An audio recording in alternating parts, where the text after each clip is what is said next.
What we endeavor to do, we whistleblowers and troublemakers out here in the new media, putting a mirror up to who these people are and shining a light on the corruption. What we endeavor to do, and I'm we giving you dog whistleblowers whistles. and troublemakers out And we're here. going to listen to every word that comes out of your mouth, and we're going to hold you to the same standard that you hold to us, which is an impossible one, and you're going to have a hell of a time. Always the agitator, always in your face. Say what you will of one Andrew Breitbart.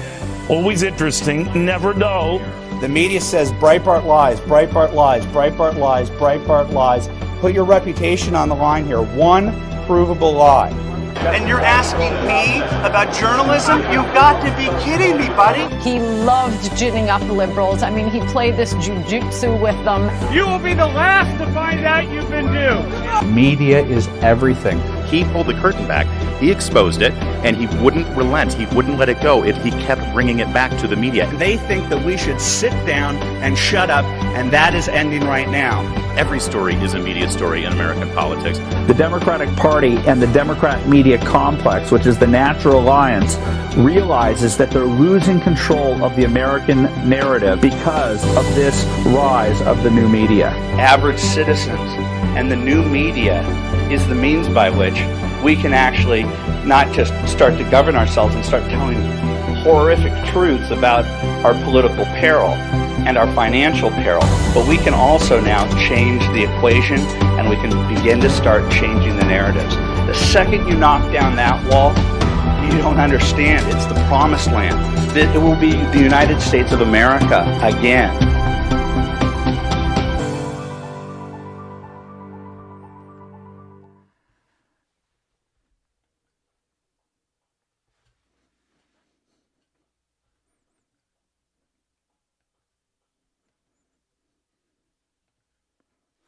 Well, of course the video isn't going to work now.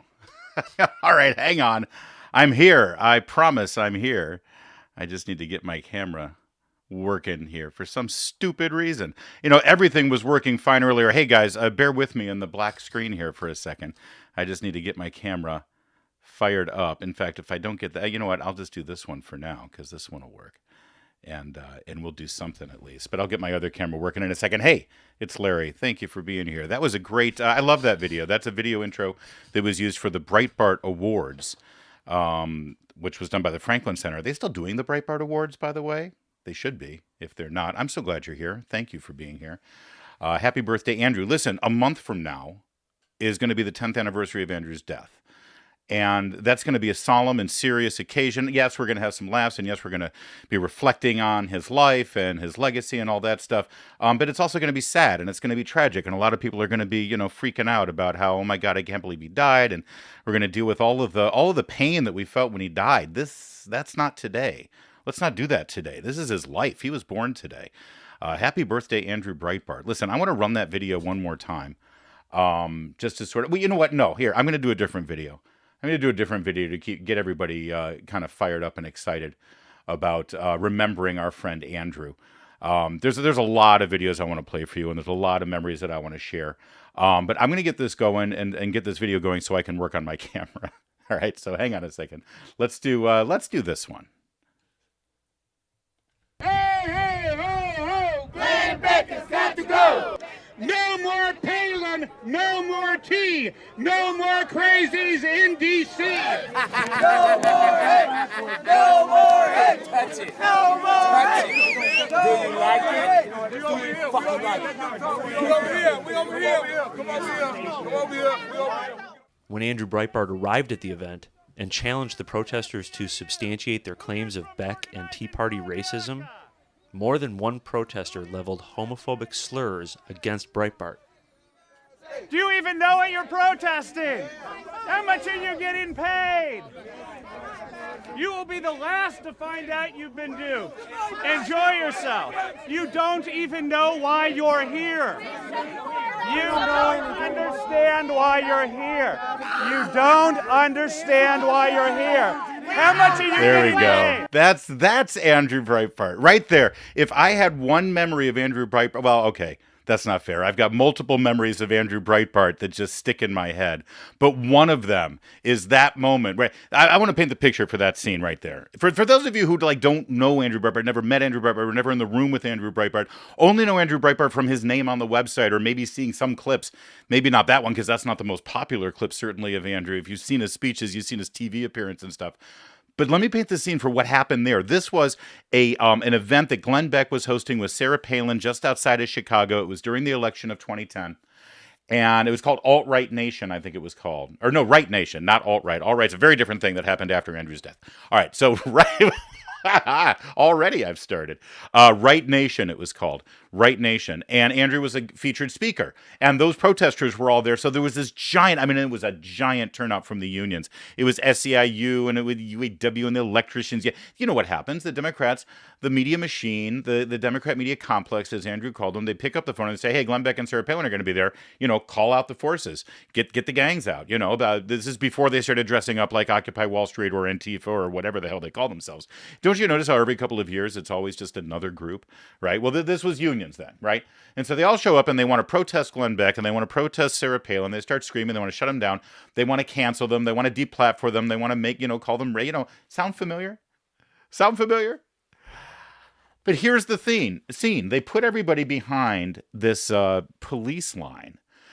As everyone's funneling into this event. And it's an event, and there's donors, and there's money, and everybody's funneling in, and the police are there and say, stay away from those people, stay away from those people. We're just going to get you in and keep you safe, get you in and get you safe. And everybody's funneling that way, and Andrew stops, and he breaks away from the crowd, and he breaks past the line, and he heads toward the mob.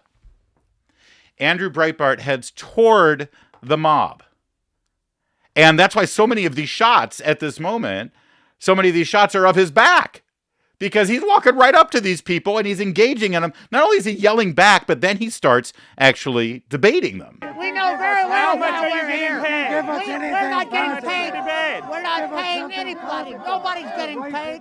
We are here. No more hate. Are you here to stop the hate? Yes. Are you a hateful man? I'm certainly not. You're hateful. I'm a peaceful man. What are you here for? I am here to stop the hate that Glenn Beck is promulgating. Like in this what? country. One thing that he said that's hateful. One thing that he said that's hateful. One, not 100. One. I'm not going to fall into your trap. One. Oh my God.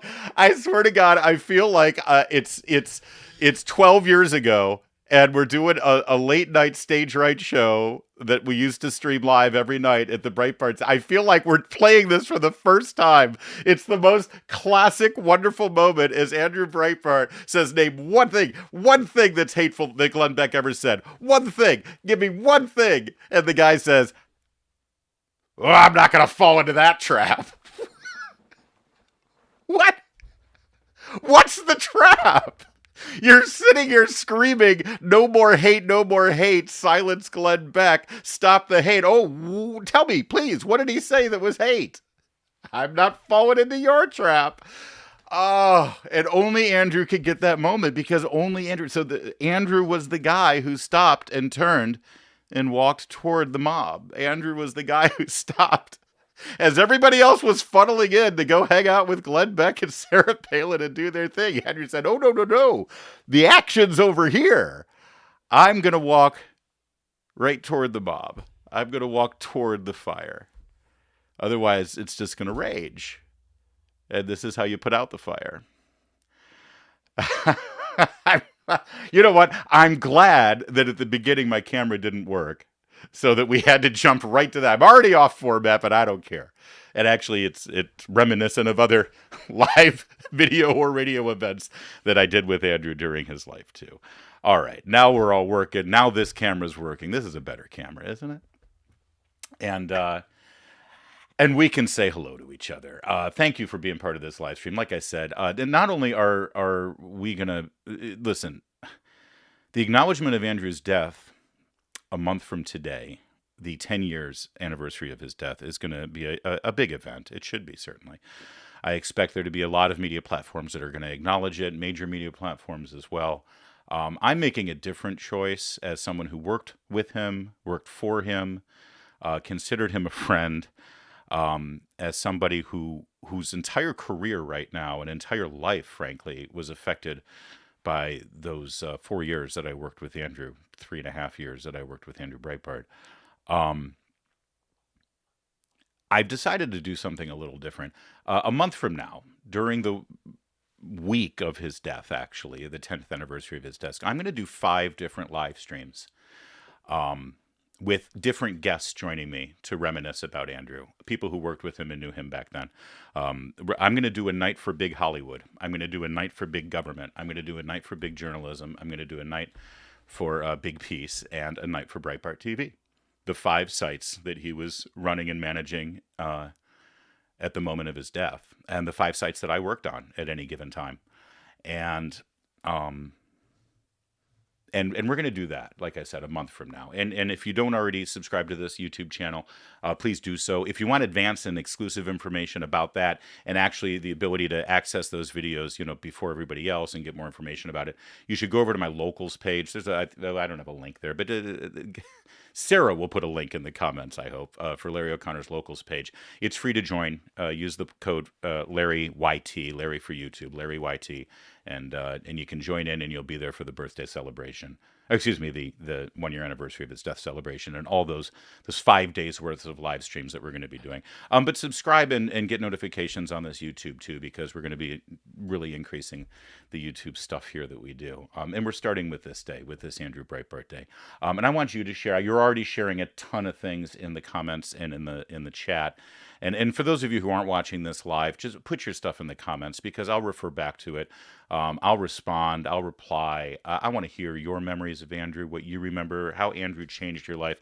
I feel like anyone who remembers him, anybody who's sort of part of this sort of new conservative conversation that we're all having as citizens, and that's the key. I mean, Andrew really did empower citizens, people without journalism degrees, people who weren't in the public domain and didn't hold elected office. All of us who felt like we didn't have a voice. All of us who felt like politics and the pop culture media zeitgeist, this conversation that was changing our country for the worse, was going on, and we were watching it like we're watching a sporting event on ESPN. And we had all these colorful commentators on cable news, just like on ESPN, and they all rooted for their team. But this was all happening, and it was all affecting us, and it was all about us, but we weren't part of it. We weren't allowed to be part of it. Andrew changed all that. Andrew changed the media, and Andrew changed the way we all knew we could access the media by, yes, being a part of that conversation. And he was born at the perfect time. He had the perfect passion with the new media and social media and the low bar of entry. I mean, he inspired people who could walk around with one of these in their pocket, and suddenly they've got more power and more production capabilities than a television studio did 10 years ago. And you could now create the news. You could witness the news. And so, most importantly, if you're a person who did not have a voice then, but now, either through your Twitter feed or through your social media presence or through your comments or just through the way you can engage with people now on these issues, if you now have a voice because of Andrew, I want to hear your story. And I'll absolutely reply to it. And if you have friends now, if you have a new way of life now and feel like you have people in your life that suddenly you're not the only one who thinks a little differently than Jimmy Kimmel does about politics or about society. And if you have this new coalition of friends that you can have some companionship with, so that you're not isolated and you're not alone, just sitting in your room thinking that you're the nutbag. And we know they're the nutbag. If that happened, partly because you met people and built those alliances through Andrew Breitbart and the websites he created, I want to hear your story too. And we'll talk about a lot of them tonight. I see a lot of old familiar faces and friends in the chat room. God, right back to the Hollywood chat back in the YouTube chat here, all getting to see each other again after many, many years, and that's fantastic to see too. All right, so we're gonna look at some highlights, some great moments of Andrew's career. Thankfully, there was a video camera there for most of it. But I also, listen, this is also partly my focus, because I want to tell you my story, and I'm guessing you're here to hear some of my stories and how I got into this whole thing, and or at least with Andrew, that is, and it's fairly remarkable, actually. In 2008, just a couple of weeks after the presidential election, when Barack Obama beat John McCain, I've always been been a news junkie and a politics junkie. I love talk radio, and I loved watching cable news, watching Fox, but I watched CNBC, I watched CNN. I watched all those channels. They weren't near, and MSNBC. They weren't nearly enough. The reason I said CNBC, by the way, is before Fox News, Roger Ailes actually was running CNBC. One of my favorite shows back then, like mid 90s, was Chris Matthews on CNBC. It was a very different show. It was a very different Chris Matthews, I'll have you know. In fact, when Media Matters for America first was originated, and this whole left-wing cabal to try to silence any voice that didn't march in lockstep with the left in the media, their first, every year they would have a demon. The demon on the right, the demon that needs to be silenced, I don't know what they used to call it, the misinformer of the year or something like that. The very first person that Media Matters for America singled out as a voice that needed to be silenced on the right was Chris Matthews. Chris Matthews. Look it up. That's absolutely 100% fact. So I was always a news junkie, but I had nothing to do with news and politics, or for that matter, talk radio or television or anything like that. I worked in the theater business. I worked in Broadway. I didn't actually work in New York at the time I met Andrew. I worked in New York for 5 years, but I worked in the Broadway theater business. Broadway's more than just a location. Broadway's sort of a brand of theater, of commercial theater. And I worked in Los Angeles managing a Broadway theater. Broadway size theater.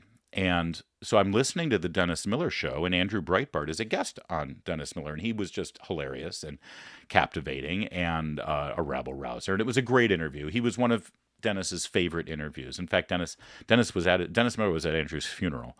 And of course Andrew was one of Dennis Miller's regular guest hosts for a long time there.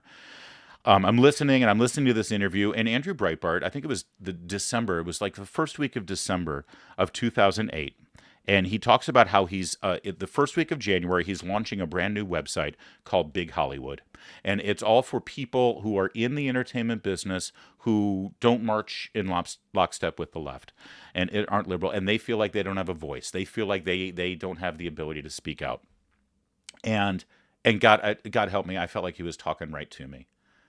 I felt like he was saying, "Hey, Larry, give me a call," and it's funny, the reason, and I raise God's name in this when I say swear to God, because something happened that really was, you know how little coincidences happen in your life, and when you look back on them at any given time, you're like, was that really a coincidence, or was something bigger going on there? I'm listening to this interview with Andrew Breitbart. And Dennis is asking him, and what did we know about Andrew at the time? He had this one website, Breitbart.com. He was the editor of the Drudge Report. And he was constantly working on the Drudge Report and working on news items and working on streams and all of that stuff. And so Dennis says, Andrew, what is your life like right now? It's like, what are you doing right now? I'm picturing you sitting at like a control desk, like the bridge of the Starship Enterprise, and you got monitors all over the place, and it's all high tech, and you're doing all these things. And Andrew starts chuckling his chuckle. And he says, well, no, actually, ironically, at this very moment while I'm talking to you, I'm changing my kid's diaper. And I swear to God, at the moment I listened to Andrew Breitbart laughingly tell Dennis Miller that at that moment he was changing his diaper, his kid's diaper, I was changing my kid's diaper. And after I've got to know Andrew, I found out he has 4 kids, I have 4 kids. His 4 kids are the exact same age as my 4 kids. And in hearing Andrew Breitbart on this interview on the Dennis Miller Show say that, at this moment I'm changing my kid's diaper while I'm changing my kid's diaper at the exact same time, it's like, what's going on here? This is weird. I go to Breitbart.com, I click on the tip email. It says, send us your tips. So I fill out an email and I said, well, this isn't really a tip, but I heard you on Dennis Miller. I heard you talking about big Hollywood.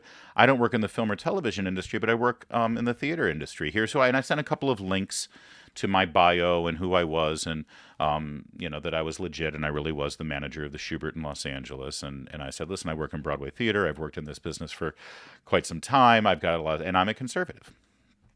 And I think I have some stories that I could tell.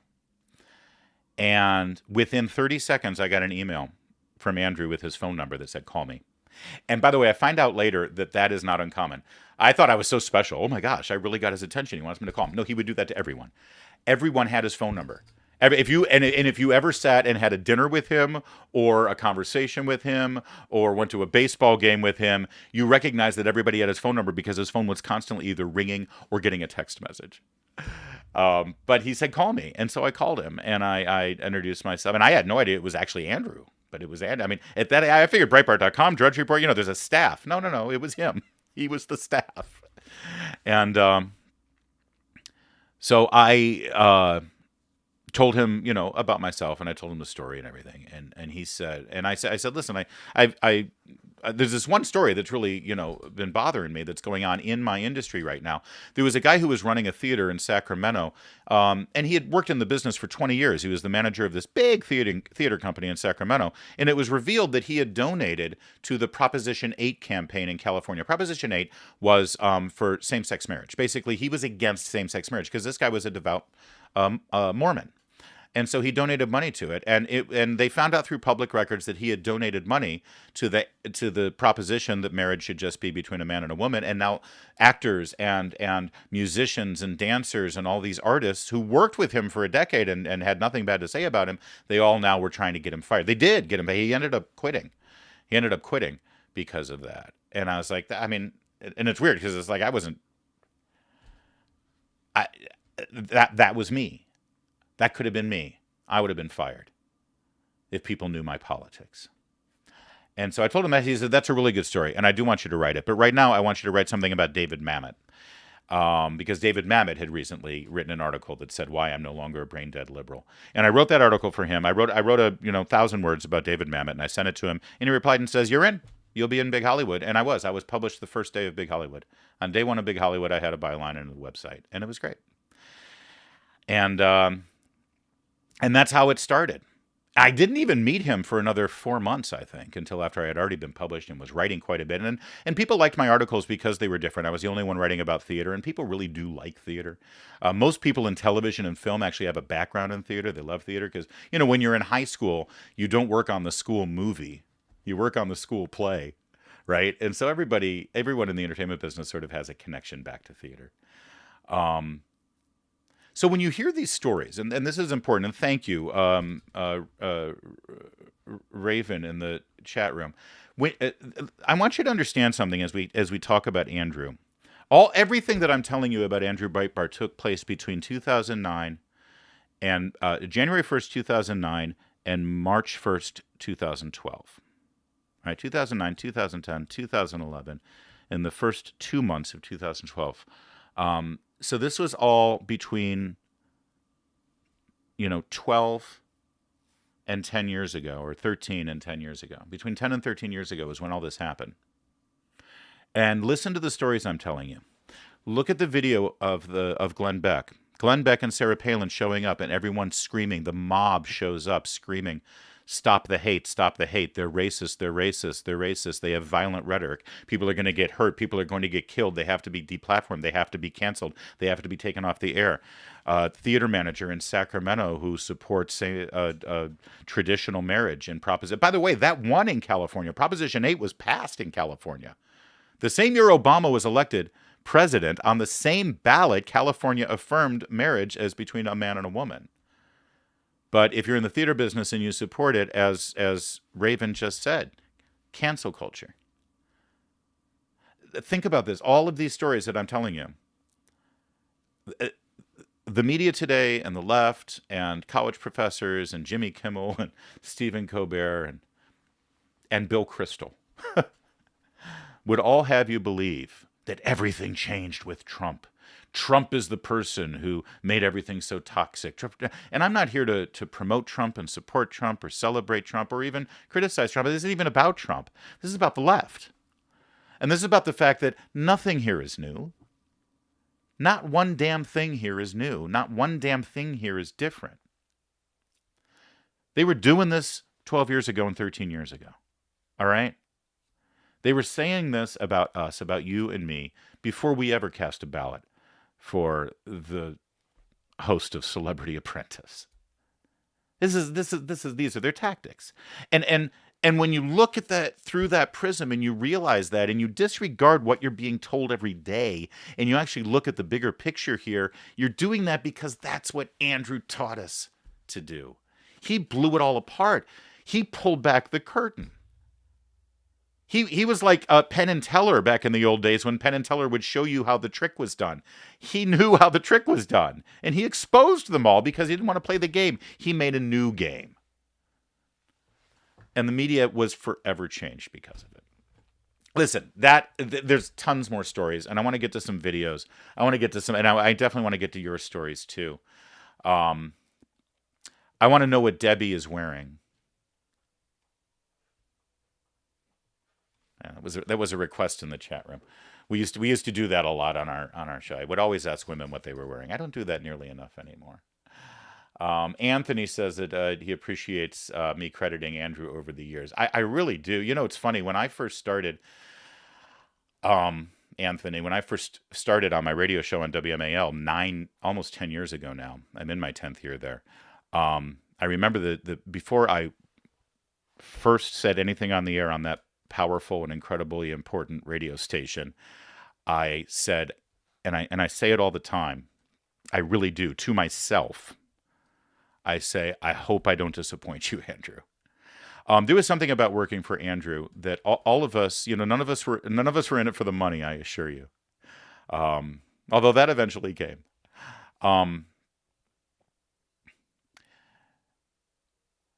We obviously believed in the cause, and we believed in that we were changing media, which clearly we did. And we were all there because you couldn't do what we were doing if we didn't passionately believe. And you can't fake this, right? You can't pretend. You guys can sniff through the fakers in a second. Boy, have we learned who the fakers are, right? Boy, have we learned who the fakers are over the last several years. And I'm glad to say I wouldn't cite any of the originals of Breitbart as the fakers. But there was also something else that kept us going every single day, and that was we wanted to please Andrew. His approval and his appreciation was so important. And it's still, I mean, every single day when I am doing my show or if I'm doing something else, I just, in the back of my mind, it's like, would Andrew have approved of this? And not ideologically, we didn't agree on everything ideologically. It's not about that. It's about, did you do a good job? Did you work your ass off? Did you go after the right people, the ones who deserve it most? You know, that's an important thing. And so when Anthony says he appreciates that I keep crediting Andrew all the time, I'll never stop doing that. There's no reason why I would even be here right now if it weren't for Andrew. And there's no way I'm ever going to let anybody forget that. And I don't want anyone to forget who Andrew was, ever. And that's another reason why we're doing this right now. All right.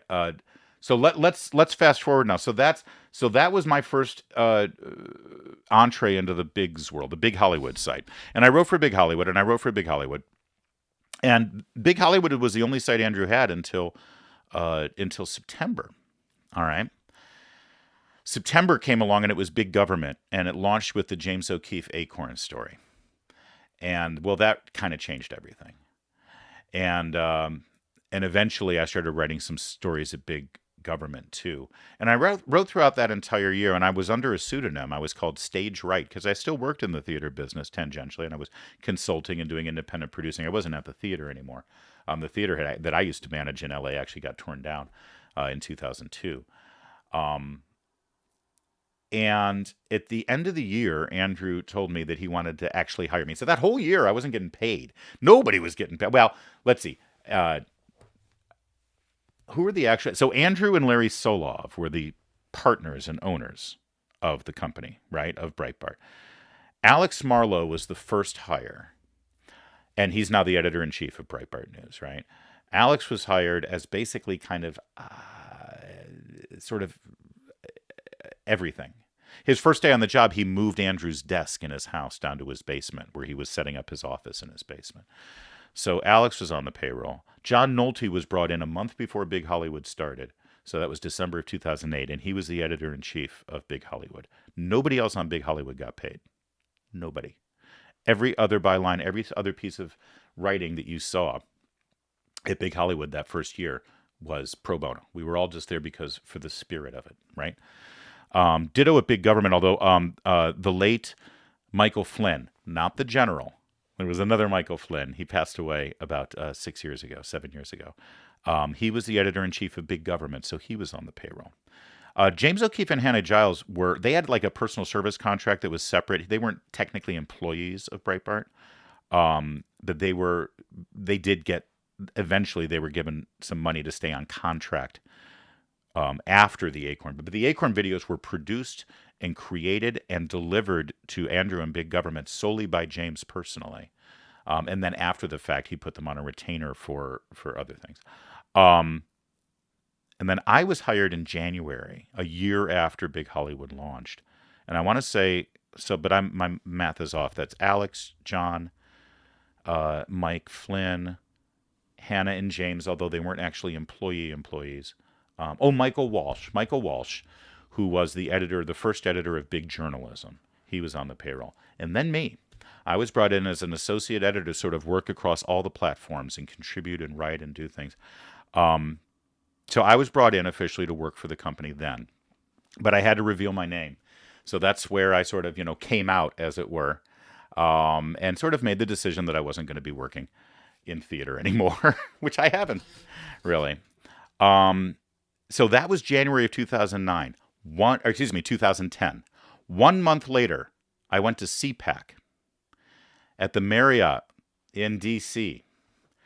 And Andrew was already a superstar, but growing within the movement.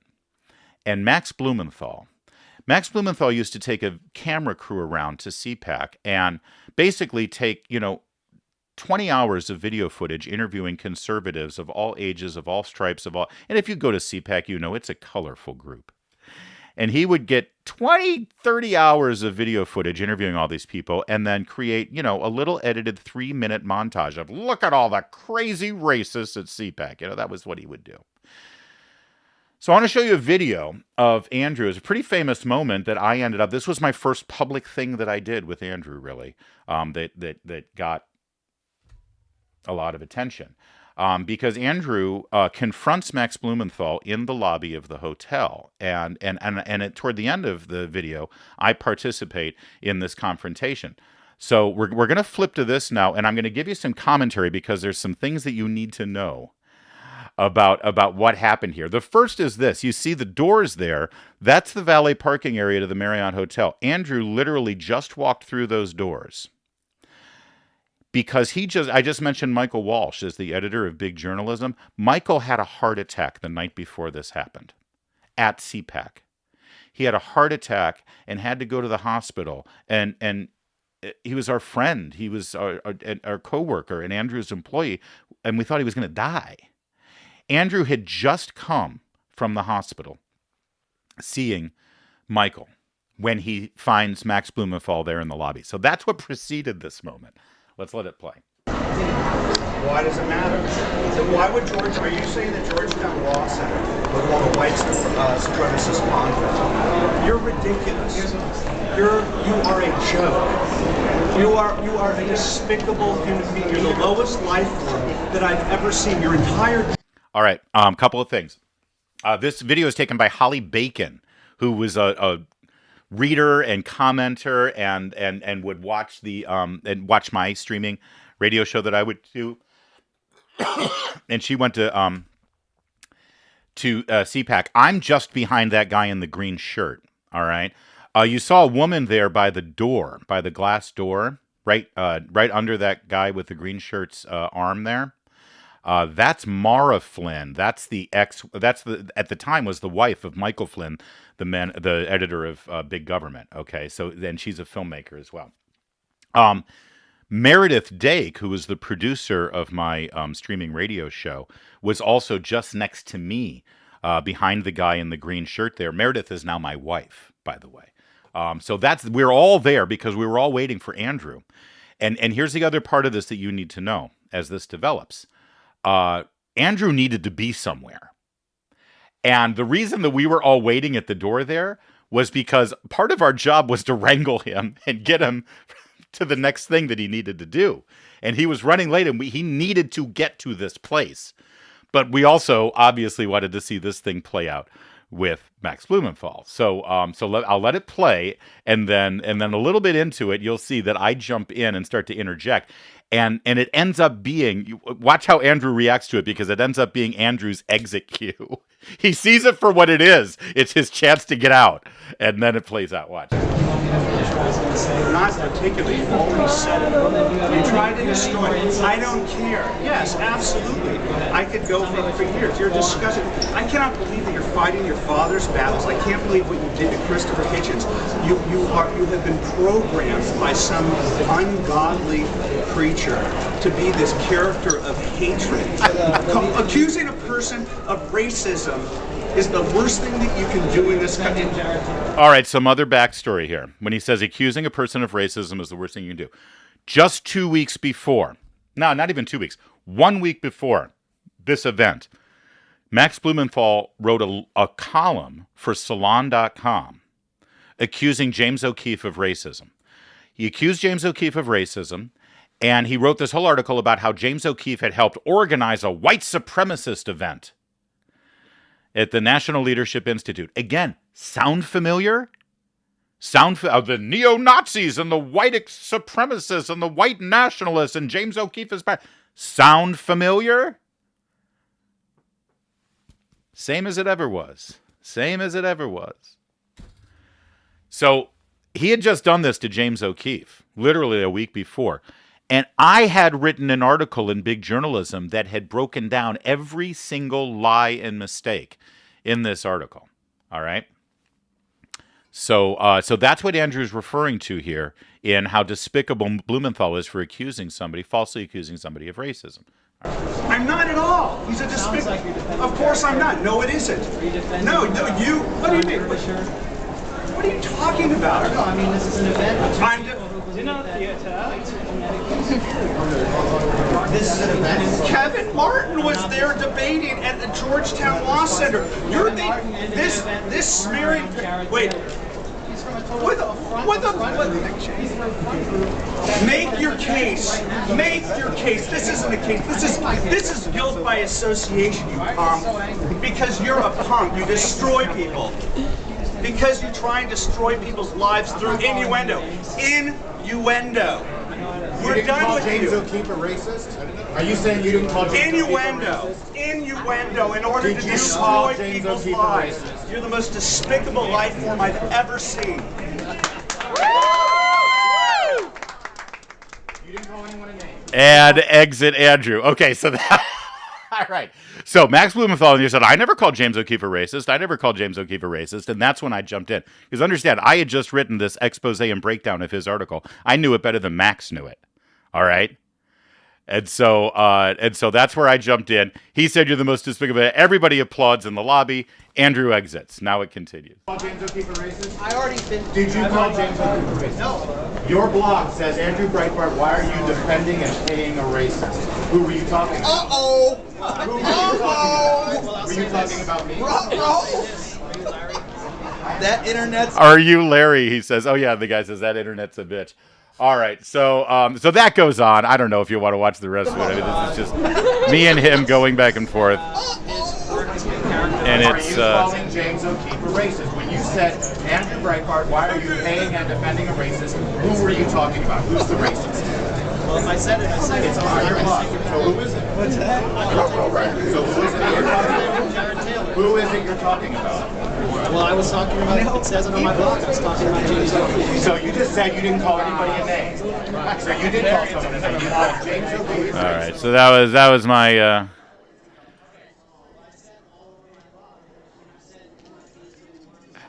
All right, so there was my first gotcha moment. You just said you didn't call anybody a racist. Now you're saying, oh, okay, maybe I did call James O'Keefe a racist. Ah, and that's how the game is played. But the rest of it is just me being overweight and gray-haired. Not gray. No, I had a really scraggly beard, too. Anyway, I don't know if at the end here, if we can get a sighting of Meredith. Is that Meredith there? Hang on, let's see.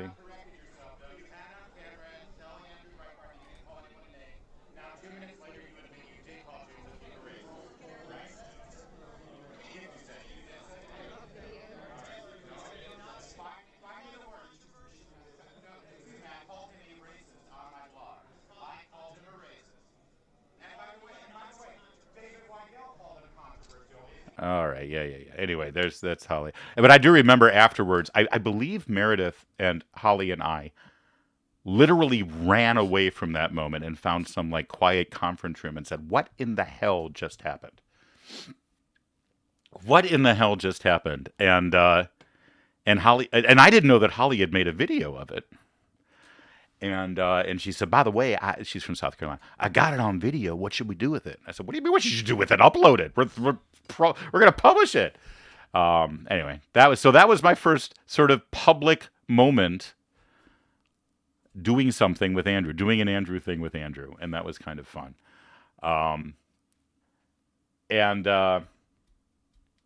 Well, I do want to check. I know you're all commenting on this stuff, and I want to see it all. But I want to show you one more. While we're talking about CPAC, fast forward to Andrew's last CPAC in 2012, which was almost destroyed by Occupy. Remember, this was the Occupy movement. This was BLM and Antifa before it was BLM and Antifa. Then they just were rebranded. They were Occupy, and they came to protest at CPAC, and Andrew had a glass of wine or two. In fact, I think he might even have a glass of wine in his hand as this happens.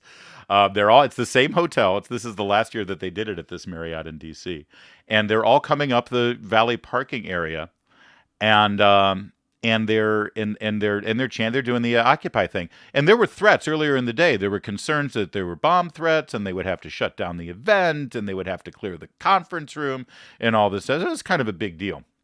And so Andrew decided to. I like the title of the video. Andrew decided that he should go confront the protesters, and it went like this.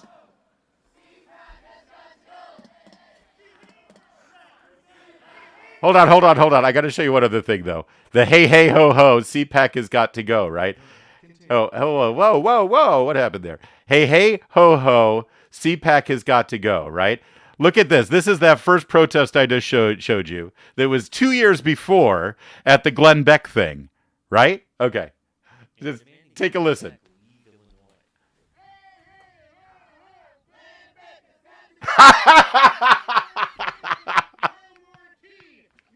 Oh, that's just so joyful. Every single thing.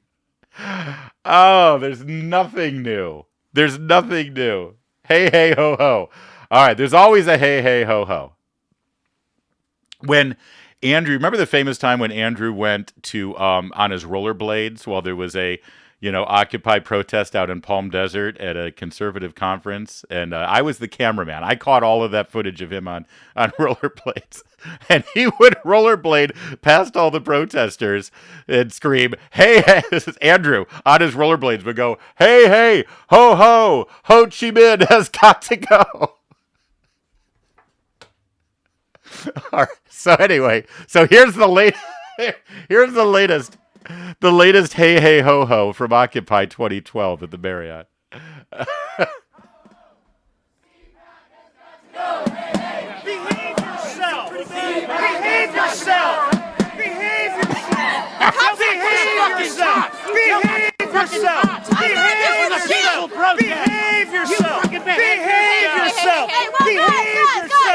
You are freaks and animals. You're freaks and animals.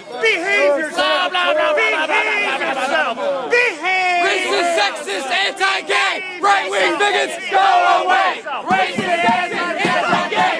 Right-wing bigots, go away! Racist, sexist, anti-gay! Right-wing bigots, go away! Racist, sexist, anti-gay! Right-wing bigots, go away! Racist, anti-gay! Right-wing bigots, go away! Learn to behave yourself. Stop raping people. Stop raping people. Stop raping. Stop raping people. Stop raping the people. You freaks. You filthy freaks. You filthy, filthy, raping, murdering freaks.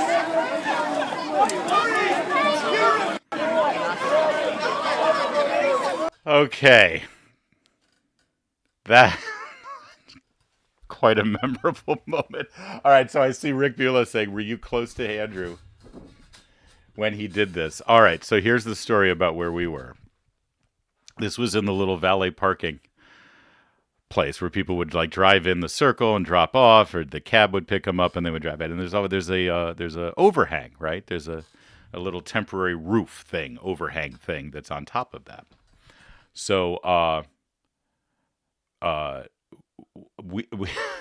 we were in, I think it was Demon Sheep's room. Is Demon Sheep here, by the way? Where's Demon Sheep? All right, so we're in Demon Sheep's room. If you don't know who Demon Sheep is, it's just too long. Then we'll do another live stream on who Demon Sheep is. So we're in Demon Sheep's room, and Demon Sheep was basically acting as our techie and roadie this entire CPAC. So Meredith and Demon Sheep and I are in his room, which happened to have a window right that if you climbed out the window, which we did, if you climbed out the window, you would be on that roof overhanging the valet parking. So we're in there and we see all this brouhaha going on down there, and we see Occupy coming up towards us, and we see Andrew leading this charge, and we're like, okay, what do we do? What do we do? What do we do? It's going to be, even if we go down to the lobby and get out there, by the time we get there, we will have missed the shot. We would have missed the video. So Meredith, of course, being the MARSOC Special Forces Marine Corps officer that she always should have been, she says, oh, wait, this is great. We've got a great angle. Let's just climb out the window and we'll go out on the roof, and we got our camera and we'll get the shot. And she had a XLR with a huge lens on it. And so she said, we'll just climb out on the roof and we'll get the video from here. And that's what she did. So she climbs out the window. So the answer to your question, Rick, where were we? How close were we to Andrew? We were over him. We were overhanging the entire scene. And Meredith is out there. So Meredith, this is how Meredith tells the story. Because I don't believe I went out. Okay, Mary, you go. You know, she wasn't my wife at the time. What do I care? So I go. That's a great idea, Meredith. Get the shot. Absolutely. Go get the shot. So Dake is on the roof, and the way she tells the story, as she was out there, she's seeing all this, and she sees all this police activity, and she starts seeing like little sort of lights in her peripheral vision, sort of like distracting her, like in the corner of her eye. She's like, oh, I just saw a light. What was that? And she's, of course, trying to get the shot. And she pauses to see what the lights are, and she realizes that those were police trying to figure out who the hell is on the rooftop of this political event that was this close to having, be evacuated because of the bomb threat and because of a violent threat from the mob. And now they see this shadowy figure on the roof with a really long thing and glass that almost looks like a scope maybe. And she's like, oh my God, they think I'm a sniper. And so she comes back into the room. Do we have footage? Did you save any footage of that, Dake? We have to. We may have posted it on Breitbart. Anyway, so that's where we were when all of that happened. But that's Andrew. So what are the lessons here? That's who Andrew was. There's a mob of screaming maniacs who were calling us racist and sexist and homophobic. And by the way, the year before it, so all that, oh, you did, homophobes have got to go, anti-gay or anti-gay.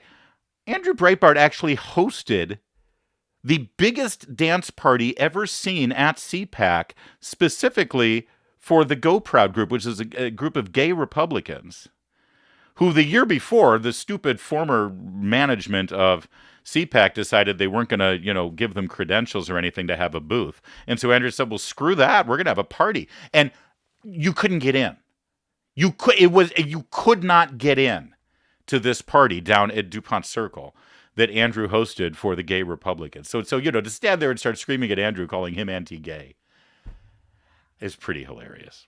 Here's the best thing. When they weren't calling Andrew gay, they were saying he was gay. What are you going to do? So the point is, he sees that mob, he sees that crowd, he sees that violence, he sees that hatred, he sees it all.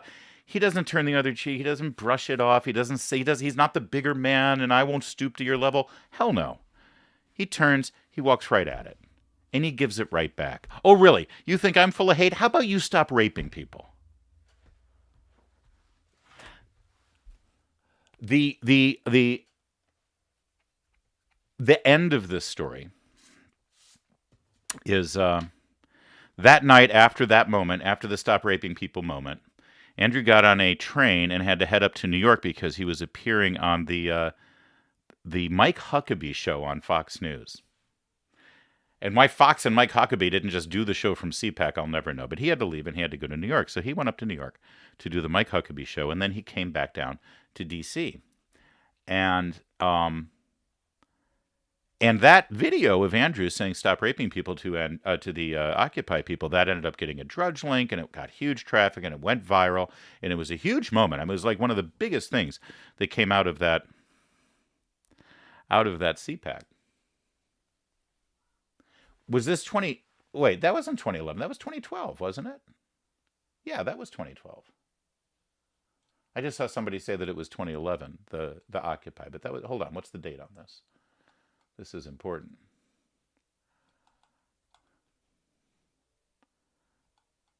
It's 2012, isn't it? Occupy was 2012. Well, there's no date on this damn thing. How can you have a video on YouTube without having a date? All right. I believe it was 2012.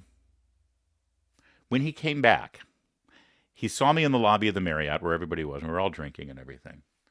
And he said, So tell me about the traffic. What kind of traffic did we get on the video? And I said, and I'm like, what video? He said, on the video of me last night out in front of Antifa. But I see it everywhere. I saw it on Fox 7. Everyone was saying, what kind of traffic did we get on that? What kind of, because, he at the heart of it, he was a businessman, and if someone's going to get traffic, he wants to know what it was. So he says, well, what was our traffic? And I said, we didn't post it. I was in charge of Breitbart TV. I was in charge of posting all videos. And I don't want to name names because and I said that to Andrew. I said, you know what? Ultimately, this was my call because I'm the editor of the site. If I wanted to publish it, I could have. I chose not to, but there was a consortium of many of us who discussed it. Editors of other sites, people with the company. And they all were afraid that it made Andrew look bad. Because it, out of context, it sort of does make him look bad, right? I mean.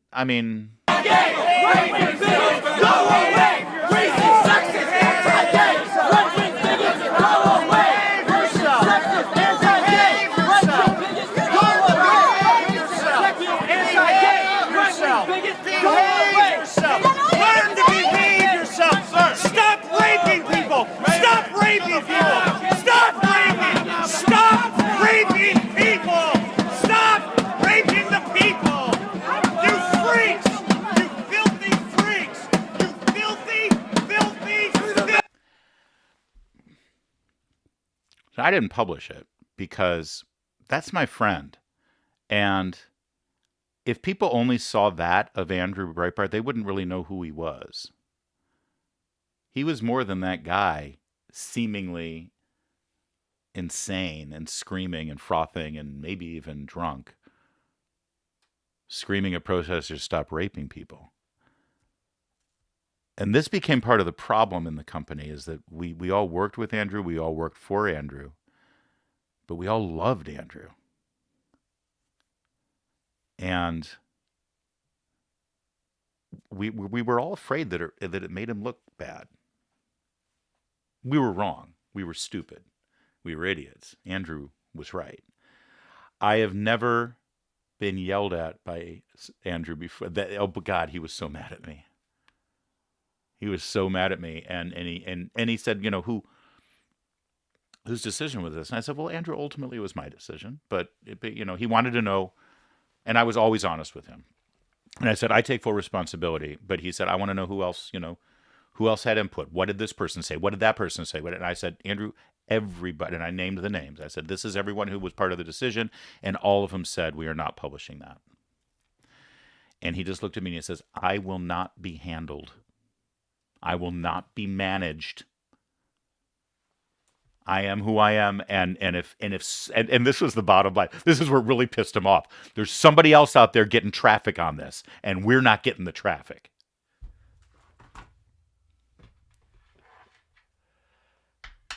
So anyway, that was a good lesson learned.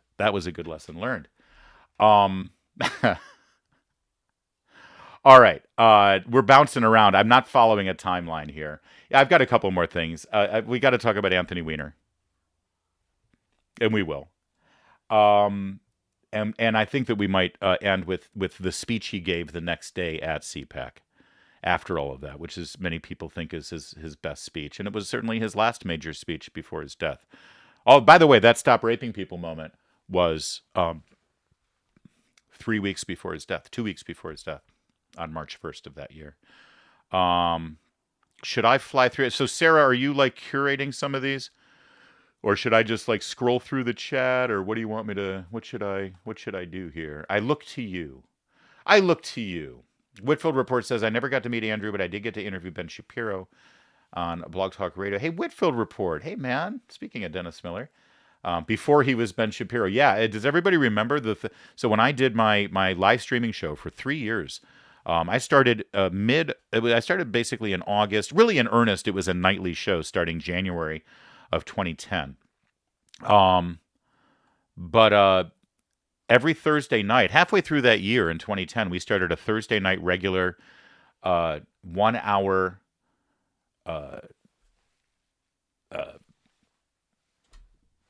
segment, I guess is the word for it, called The Hour of Hate. The Hour of Hate, which was Ben Shapiro and Kurt Schlichter would come on the show, and it was The Hour of Hate. Although the actual birth of that, I went on vacation for a week, and Meredith hosted the show while I was gone, and invited those two on, and it just became The Hour of Hate. But that was a then relatively unknown Ben Shapiro and a completely unknown Kurt Schlichter who would have The Hour of Hate. All right, we have some other comments here. Carver Upgood says, I can't believe you were involved in this. There should be 1 million people watching this. Well, listen, we're going to keep this up, and we can share this, and we can put it out. This was an impromptu thing, and I haven't really done a whole lot, if any. I've never done a live stream on YouTube, but we're going to start doing that. Go ahead and subscribe to this, by the way. Subscribe to my channel if you can with notifications, because we're going to do at least weekly live streams here of various things, interviews, chats, video productions, things like that. And if you want exclusive content, stuff that might not make it to YouTube, and certainly exclusive inside information stuff, go over to our locals page. Larry O'Connor Locals. We're calling it the OC because it's a nice little haven. It's a getaway. It's like for those of you who aren't in Locals, it's free to join. Use the code LarryYT, Larry YouTube, LarryYT. You remember how back in the early days of Facebook or Twitter, you could pretty much speak your mind and you didn't have to worry about being flamed or trolled or attacked or reported or canceled or, your brother-in-law calling you names and all that stuff? Not anymore, right? Now you can't talk about anything. You can't say anything. You can't do anything. Locals is like those good old days. Locals is like those good old days. Let your hair down, be yourself, kick back, we have fun, we have a conversation, we talk about whatever we want, and there's no danger there. And yeah, when we're producing a lot of exclusive content for Locals. So, and some of it'll be at YouTube, but most of it'll be at Locals. So anyway, that'd be cool if you wanted to be a part of that. So yeah. I know, and it's weird. And by the way, I'm guessing, I don't know if Carver, you know, a lot of people who listen to only know me from my commercial radio presence on WMAL for the last 9 or 10 years, or for the 4 years that I was on KABC in Los Angeles. You might not know this about my origins, about starting out with Andrew and all of these crazy things. And we're just scratching the surface. We'll have more Andrew days. And by the way, if you're just joining us, I said earlier, on a month from now is the 1 year anniversary or 10-year anniversary of Andrew's death. And we're going to do 5 special shows. We're going to have a big Hollywood show, a big government show, a big journalism show, a big peace show, and a Breitbart TV show. So thanks for that. We're going to do that. All right, Kev, Bank of Kev is here, and he says, "Rawr." Let me just say, if it weren't for Bank of Kev, Meredith and I wouldn't have gone to that CPAC that first year in 2010. Would have never happened. Never underestimate the power of a Dake girl. That's true. Debbie wants to know how huge was the lens. So everything about so that's Trimos, that's Moses, and everything about her is a sexual innuendo. And I am absolutely, personally, absolutely disgusted and offended. How dare you?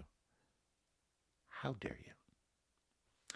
Bank of Kev says, who can forget the time Andrew first called into the Stage Right show in November? I do remember that. It was, in fact, I believe it was, I remember 2009. So it was in November of 2009, 1 year after the election of Barack Obama. What, boys and girls, do we know happens 1 year after Election Day on an off year? It's the governor's election in New Jersey and Virginia, right? We just had the election of Glenn Youngkin over Terry McAuliffe, and it's seen as a repudiation of Joe Biden, right? Well, he called the night of the election when Chris Christie won the governorship in New Jersey completely out of the blue. Nobody saw it coming. And the night that Bob McDonnell won, the Republican won in Virginia, which was seen as a complete repudiation of Barack Obama. Again, nothing changes, right? But that was the first night he called into my show because the election results came in. We were on the West Coast, so we already knew all the election results. Back then, we would actually learn election results the night of an election. We didn't have to wait 4 or 5 days. It's weird. Yeah, it was before we actually had a legitimate democracy in this country. All right. It's LarryO'Connor.locals.com is the link. For some reason, they're not letting us share that in the chat, but there you go. All right. Yes, the big the big gay party was 2011. Occupy was 2012. Thank you. That is correct. Debbie, Moses. I've told you this before, Larry, but without Andrew, there's no Stage Right. Without Stage Right, I wouldn't have met the people I did in Friends of Abe and beyond, and my son wouldn't have a job in the theater. That's fantastic. Tell me about it. Friends of Abe, by the way, is the group of conservatives in the entertainment business in Southern California. Don't know if it still exists, actually. And Whitfield says, I've been following you since I was 15 and I just turned 27. That's insane, man.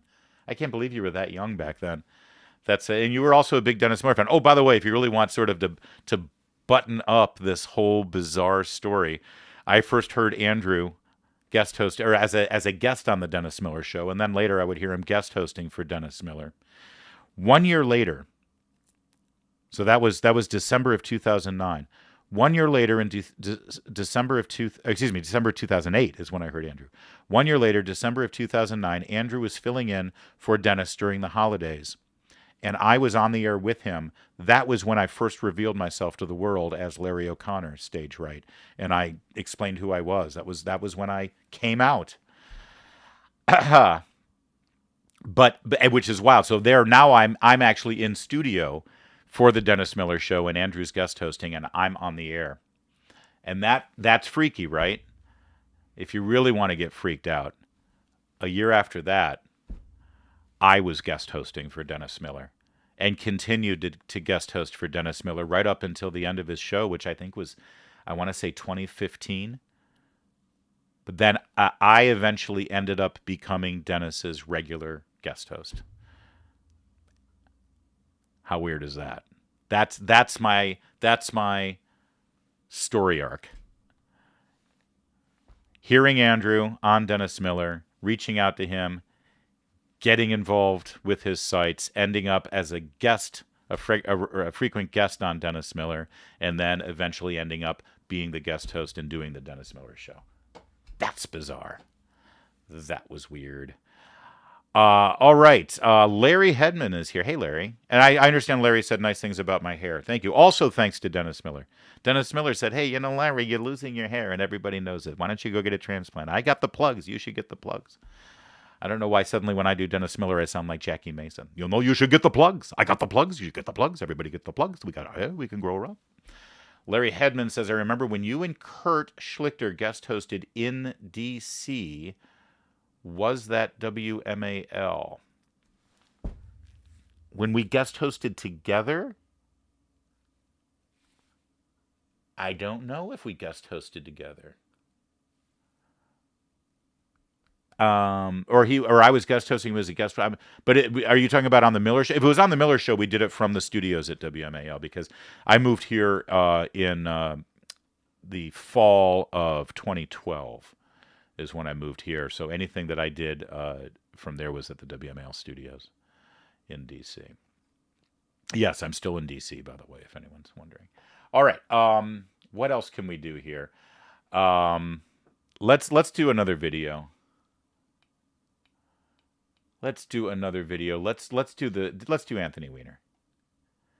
I don't know if you want to hear the whole Anthony Weiner story or you just want to talk about. Well, let's talk about the press conference day itself, okay?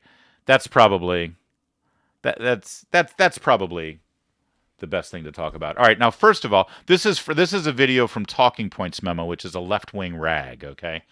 Hold on. You did. Let me take myself out of there. See how it says Talking Points Memo? Yeah. So the Talking Points Memo is a left-wing rag. And so this headline, Breitbart hijacks Weiner press conference. Now, this thing, by the way, took place. This was 15 minutes long. This press conference moment was 15 minutes. But so this is just a 1.5 minute montage of the best of, the highlights of it, put together by Talking Points Memo. But as is typical of a left-wing rag like Talking Points Memo, the headline, Andrew Breitbart hijacks Weiner press conference, is a lie. It's a complete and total lie. And I'll tell you what really happened in a moment, but let's reminisce a bit.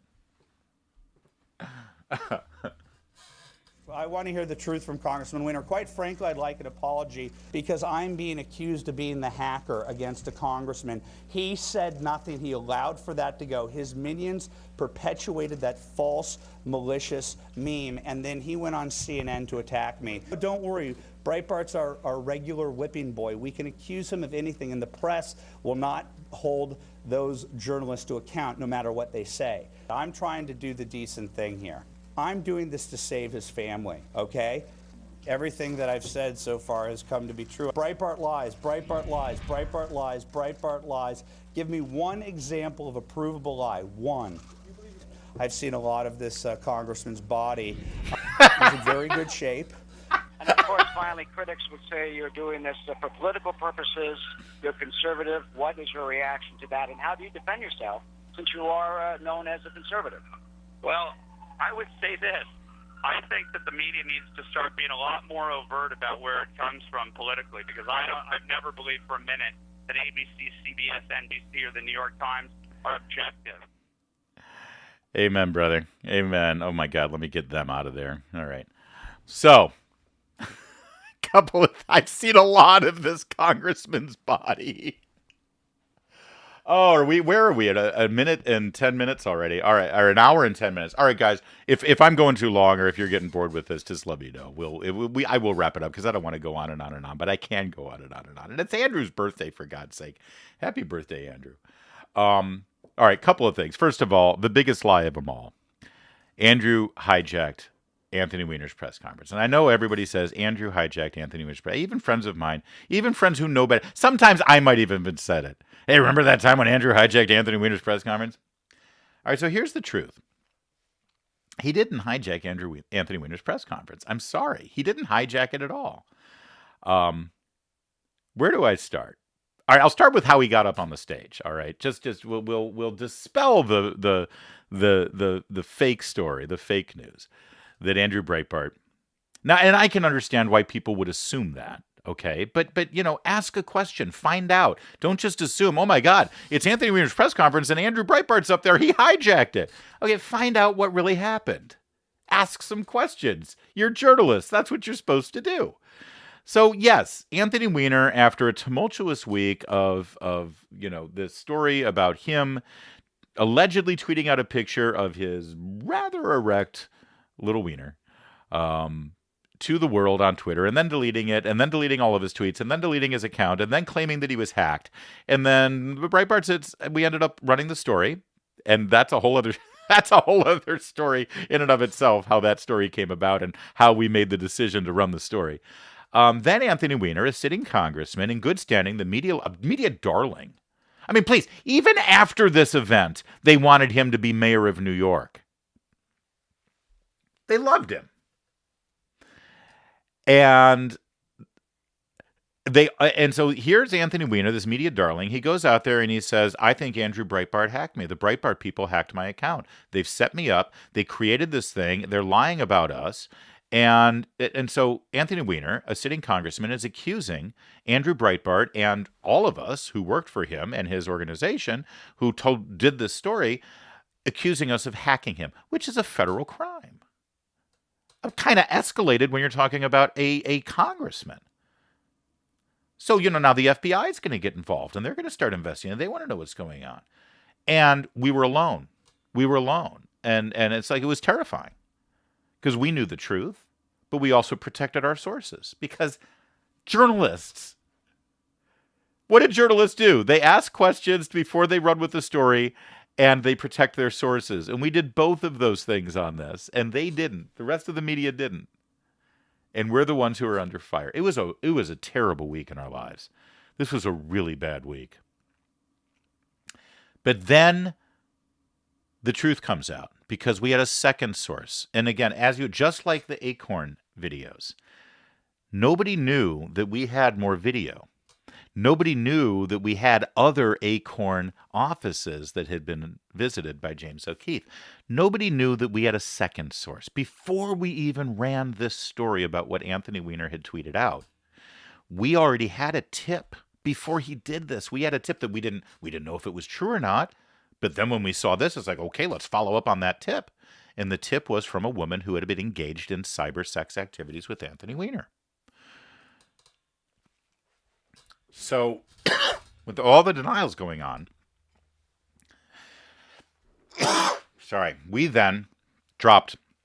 Andrew dropped the second source, the second bit of information. That's when everyone in the media said, okay, I guess Andrew was telling the truth. So, Anthony Weiner calls a press conference. Andrew had been asked to come out to do media in New York. So he flies into New York from LA. He lands in New York and we have a group text going and stuff. And he says, hey, what's going on? And we're like, Anthony Weiner's called a press conference at the Times Square Sheraton. And he's like, oh my God, I'm staying at the Times Square Sheraton. And we're like, okay, that should be interesting. So he gets into Times Square, he gets to New York, he goes, and he texts, I can't remember who's on there, or these were individual texts now. And he says, all right, so there's like two, and this is true. Anybody who knows Times Square, 7th Avenue, there's a 7th Avenue Sheraton, and then there's a Broadway Sheraton, Times Square Sheraton, and they're like 2 blocks away from each other. There's 2 Sheratons within 2 blocks right there at Times Square, Broadway, and 7th. And the press conference was at one of the Sheratons. Andrew was staying at the other Sheraton, 2 blocks away.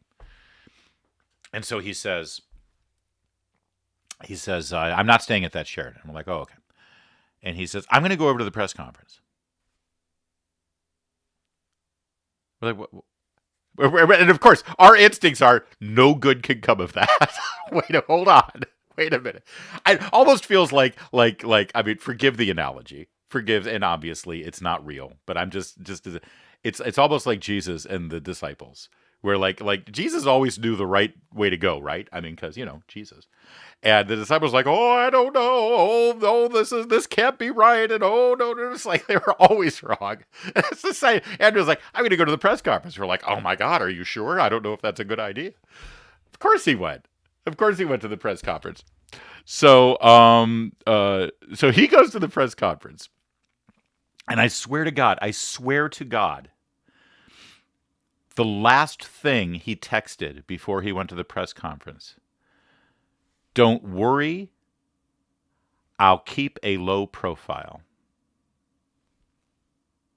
My hand to God.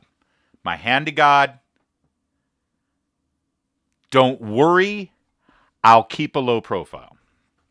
All right. He gets to the press conference. He's in the back of the room. And he's out of battery. Andrew Breitbart with a dead phone is not a good thing, right? He's out of battery. So he goes over to the back wall and he plugs in his charger and he's trying to charge his phone. And a local reporter from CBS News, I forget her name now, but she was a friendly. She says, Andrew, oh my God, Andrew, what are you doing here? Da, da, da. And she starts talking to him and he starts asking questions. She starts asking him questions in the back of the room against the wall. Andrew is indeed keeping a low profile. He just tried to charge his phone. He is a member of the media. He wanted to hear what Anthony Weiner had to say. That's why he was there. So he's charging his phone. And this one reporter, local CBS, WCBS in New York, who was all over this story as well, but it didn't get as much coverage because it's a local reporter, starts asking Andrew questions. And a couple of the reporters, because they're waiting. And so to understand, all three cable stations, MSNBC, Fox News, CNN, they all have a live shot of the podium in a, split screen, right? The empty podium, awaiting Anthony Weiner press conference, Sheraton Hotel, New York, awaiting Anthony Weiner. So all the channels are they're all talking, they're having their panel discussion, they're doing their analysis, they're doing their typical cable news thing while there's an empty podium of Anthony Weiner, waiting for Anthony Weiner. So that's all you see across all the televisions is this empty podium. So this reporter starts asking Andrew questions in the back of the room against the wall. Other reporters see what's going on. Oh my God, Andrew's here. And we got to ask Andrew questions. So all the reporters now leave the front of the room and they all go over to where Andrew is and they're asking him questions. And eventually some of the reporters are like, Andrew, we can't hear you. Speak up. And Andrew is like, he's traveling and he's been talking all freaking week in this firestorm that he's been on. He doesn't have a big voice or anything, and he's doing what he can. I know he has a big voice when he's yelling, "Don't stop raping people at Occupy," but so they're like, "We can't hear you. We can't hear you. We can't hear you." And somebody says, "Go up and use the microphone so we can hear you." And he's like, "Are you sure?" And the reporters are like, "Yeah, we want to hear you. We want to hear what you have to say. Go up and use the podium. Get up on the podium and use the microphone so we can hear you." And that's what happened. And that is what happened.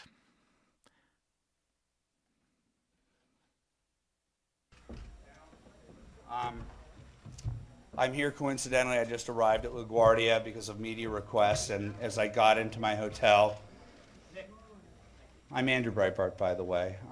We reported this at Big Government and Big Journalism, and I'm here coincidentally. I did not know that they were going to be announcing this. So I'm just staying at a hotel about 3 blocks away, so I just decided to come by and see what he had to say. So how positive are you that what you reported is back out? Specifically? And now he starts taking questions. And it went on for 15 minutes. And now suddenly all the cable networks who had this empty podium there while they're all having conversations, one by one, they all started noticing and said, Hey, Andrew Breitbart's there. Well, let's go live to Andrew Breitbart now. And that's why it looked like Andrew Breitbart hijacked Weiner's press conference. But as usual, it was a reporter's fault. That's the takeaway here, is that Andrew wasn't his idea. It was some reporter. That may be the best. It may very well be the best. All right, so anyway, One other part of the there's a lot of the Anthony Weiner story you gotta know and you gotta hear, and we will all get into it some other day. But this might be the most important part. Later that day.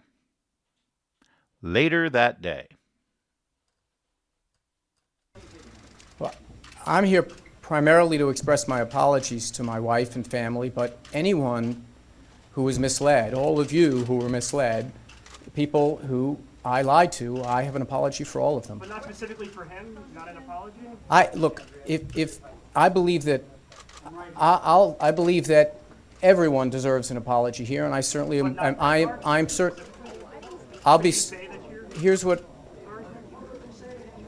Where's your wife right now, sir? I apologize to Andrew Breitbart. I apologize to the many other members of the media that I misled. I apologize first and foremost to my wife and to my family. Where is she right now? Where is she? That moment there is remarkable. I don't want to go back and play it one more time. Because what they're doing is they're saying, oh, I did it again. Look at that. They're asking him, will you apologize to Andrew Breitbart? Will you apologize to Andrew Breitbart? And he uses typical weasel politician's words. I apologize to everyone I lied to. But what about specifically to him? I mean, everybody. I apologize to everyone. I'm sorry to everybody. Everybody. But name it. Say his name. And then watch Weiner pause and think about it, because it's so distasteful for him. It is such a distasteful. If there's anyone who deserves an apology, his wife, his child, the young underage girl, and Andrew. And Andrew. Not, all the reporters I lied to. This isn't about, he did not lie to Andrew Breitbart. He lied about Andrew Breitbart. So look at this scumbag's thought process, as it's so distasteful to him to bring himself, to lower himself, to apologize to the likes of Andrew Breitbart. Watch what he goes through. For all of them. But not specifically for him, not an apology? If I believe that, I believe that everyone deserves an apology here, and I certainly am. I'm certain. I'll be. Here's what.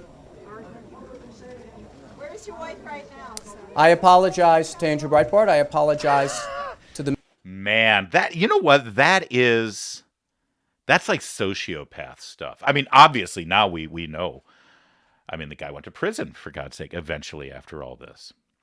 But think about all of the forgiveness that the media had for him, where they celebrated his run for mayor of New York. And, let bygones be bygones. He's apologized for that anyway. He's a new man. Everything's fine.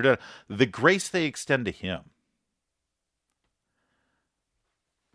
The ability to forgive and the ability to moveon.org for the likes of this guy, for what he did. And yet, you try that. Look at Ilya Shapiro today being canceled by Georgetown University Law School. Look at Joe Rogan. Look at anybody who they get no quarter. They get not a moment's forgiveness or a second of grace, not an ounce. But Anthony Weiner, oh come on, boys will be boys. I'm putting a link here. Let's see if they let me put this link. They will. That's a link to. I actually at the 10-year anniversary of that press conference earlier this year, I did a segment on WMAL about it, and it's a different. Basically, it's the story. It's a fun little version of the story that we put together with pictures and videos. So there's that link if you want to see that and share it around as well. So I wanted to do a little Weiner action there for you. He did get the apology. Gosh. All right, where are we here? We're at a minute or an hour 25. I'll tell you what. I want this to end. This is about Andrew, and so I'd like, if we could, I'd like to play. Can I play one more clip of his? It's a bit of a long one. It's about 15 minutes long, actually, but I think it's a good way to end this. It's Andrew's last speech he gave. It's CPAC 2012. It's the day of the Stop Raping People moment, actually. In fact, I said later it was the next day. No, it was that day. It was earlier that day is when Andrew gave his speech. So I want to play this for you so you can see it. And not only can you appreciate this last major public speech in Andrew Breitbart's career just 2 weeks before his passing, but the message is pretty good. Let me paint the picture for you. This is February of 2012. We were all done with the Iowa, New Hampshire, and South Carolina primaries, and it was pretty much split. If you remember, Santorum won Iowa, Romney won New Hampshire, and Gingrich won South Carolina. And this CPAC in particular was like, you got to be on Romney's side. No, you got to, Santorum's a real conservative. No, Gingrich is a real... And everybody's going in other directions. And Andrew wanted to make sure his speech kept his eye on the prize. And I think, people often tell me, what would Andrew have made of Donald Trump? Would he have been never Trump? Would he have loved Trump? Would he have done that? I have no idea. And anybody who tells you what Andrew would have done or said about Donald Trump is lying, because they don't know. They don't really, really know. We all have to sort of reach our conclusions based on the evidence that we have. I know this for sure. He would have loved the way Trump went after the media. That's for sure. There's no doubt about that. But would Andrew Breitbart have been never Trump? Would Andrew Breitbart have been suspicious of Trump? Would Andrew Breitbart have been supportive of Trump? Would Andrew Breitbart have approved of where the conservative movement has gone with the never Trump that way, or the I don't like Trump but I'll barely tolerate Trump but I'll do this or that? And again, not to make it all about Trump. Trump isn't the issue. Trump exposed a lot of what the real underlying issue was, and always has been. And frankly, it was reflected back in the 76 primary between Ford and Reagan, for God's sake, and the fights in the Republican Party in 80 between Reagan and the older Bush. And it was exposed, frankly, in this 2012 primary between Gingrich, Romney, and Santorum. The names changed, but the fundamental issues are still there, and the fundamental desire for we voters and we conservatives and we Republicans to actually have somebody speak for us in a way that we feel like they're on our side and they'll defend us and not take the crap and not give lip service and then joke around at a cocktail party about the unwashed masses. That's all we really want. We want to be taken seriously by the people who dare to ask for our vote.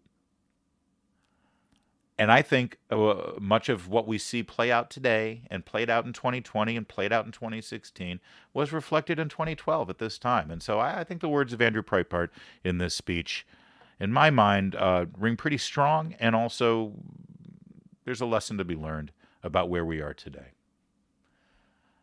Let's watch this speech, and then we'll have a few things to say afterwards. And I'll try to interact with you in the chat here as we go. As we watch this speech. This is Andrew Breitbart, his final major speech, just 3 weeks before his death. Actually, I said 2 weeks. It's 3 weeks before his passing. It's February 10th, 2012. And this was his speech, the last major public speech he ever gave.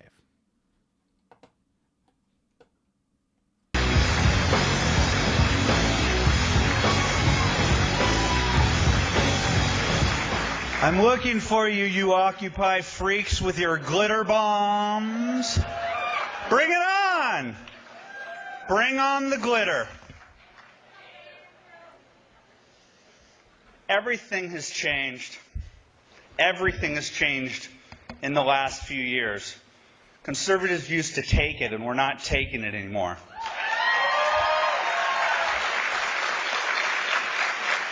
Just today, as I was planning one of my stupid, silly, funny tricks, I didn't have to, because I got word when I was doing a radio show today that 200 of us went out to the Occupy people to stand toe-to-toe with them to say we are here and we're proud to be conservative and we're not going to take your...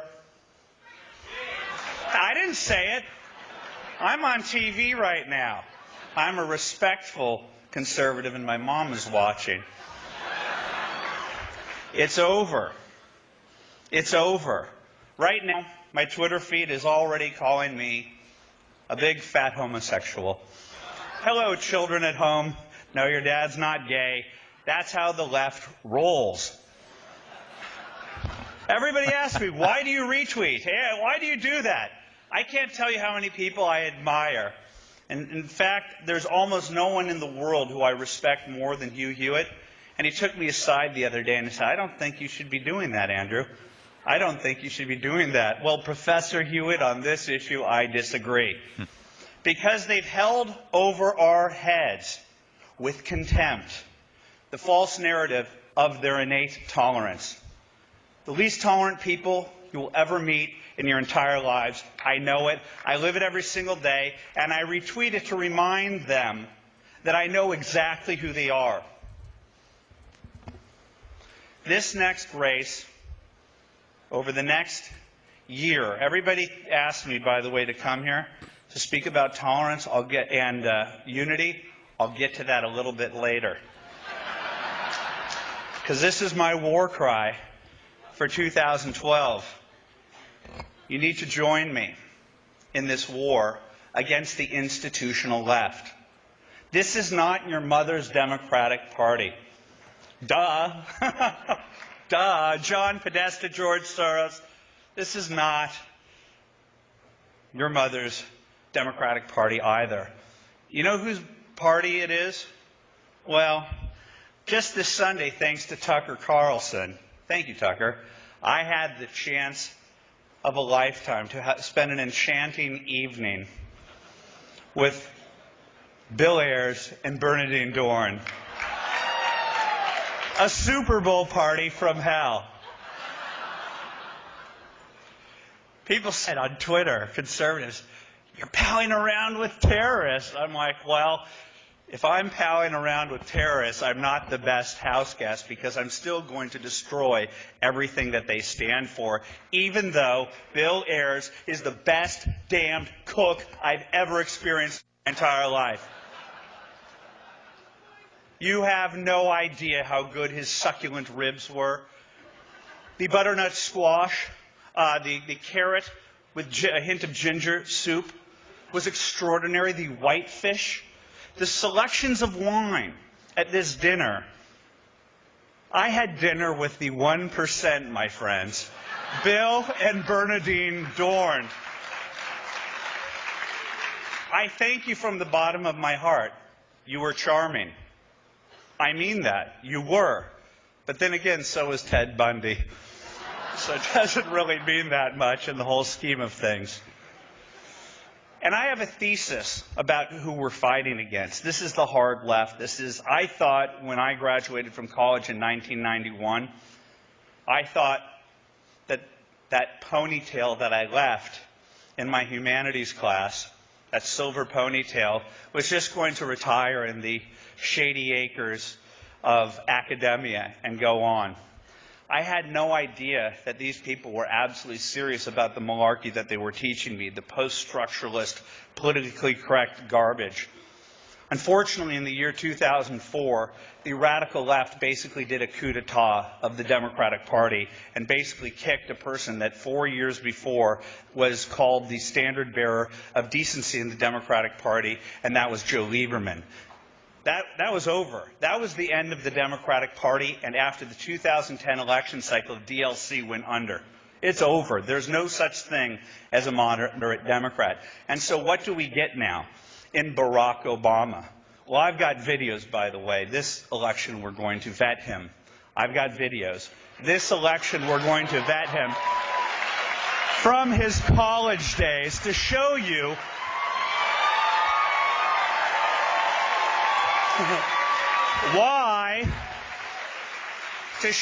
why racial division and class warfare are central to what Hope and Change was sold in 2008.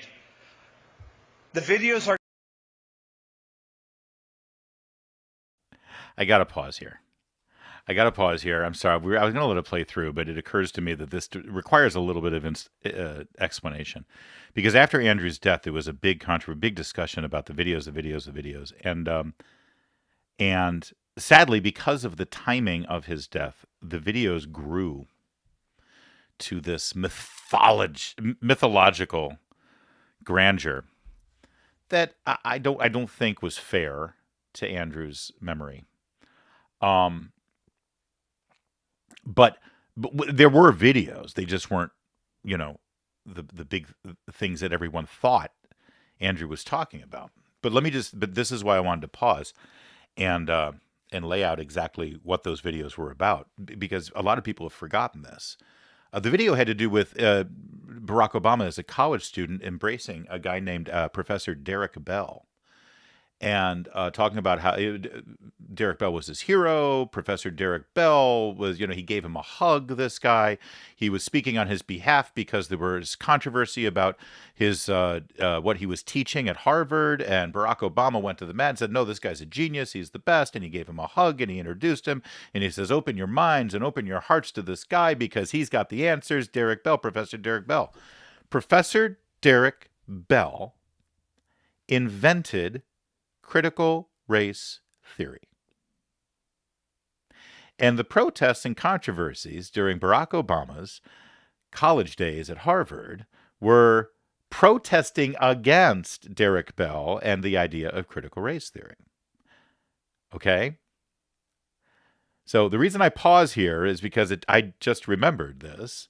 Because, you think about what's going on in the news today and the fact that critical race theory and the instruction of critical race theory in our government-run schools at the high school and even secondary level basically has become such a important political issue for conservatives that it just won the election in Virginia for Glenn Youngkin. It should be utilized as the example of why our curriculum needs to be reformed, and the unions and the left need to get out of the government-run schools curriculum because they're propagandizing our children and dividing them along racial lines because of critical race theory. Andrew saw this 10 years ago.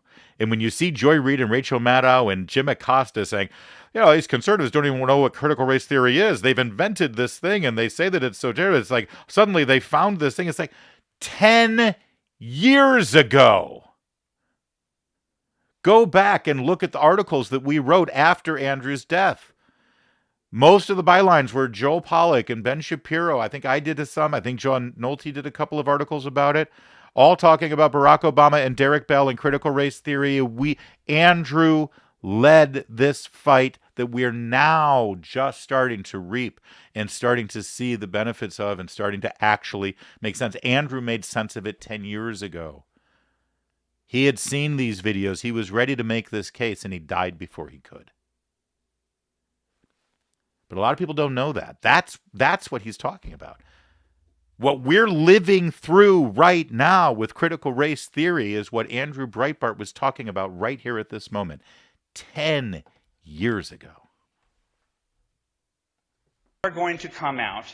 The narrative is going to come out that Barack Obama met a bunch of silver ponytails back in the 1980s, like Bill and Bernadine Dorn, who, equally radical, said one day we're going to have the presidency, and the rest of us slept while they plotted and they plotted and they plotted, and they oversaw hundreds of millions of dollars in the Annenberg Challenge, and they had real money from real capitalists who gave it on to their children and their children's children, and then they become communists. We got to work on that. We got to work on that. That's a parenthesis. Barack Obama is a radical. We should not be afraid to say that. Okay? And Barack Obama was launched from Bill and Bernadine's salon. I've been there. It became a self-evident truth to me that there's zero chance that this incredible chef did not cook many a meal for Barack Obama. Don't tell me ABC, CBS, and NBC I don't have the that I can't posit that theory, because it's a self-evident truth. Just like it was a self-evident truth that he was with Jeremiah Wright, and just as it's a self-evident truth that when he was at Harvard, he was advocating for the worst of the worst to join the faculty. Radicals at Beirut on the Charles.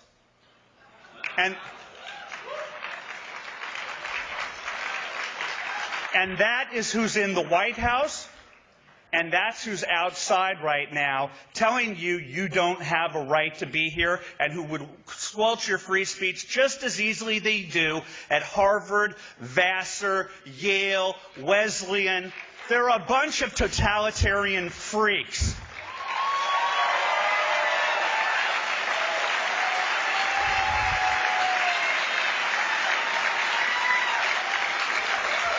And they pal around with our friends in the mainstream media.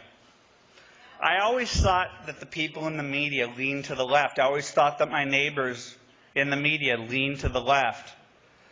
But when they act like a provost at a politically correct university and tell people to shut up, I don't think that they're no longer can they be called objective journalists. They're playing for the other side.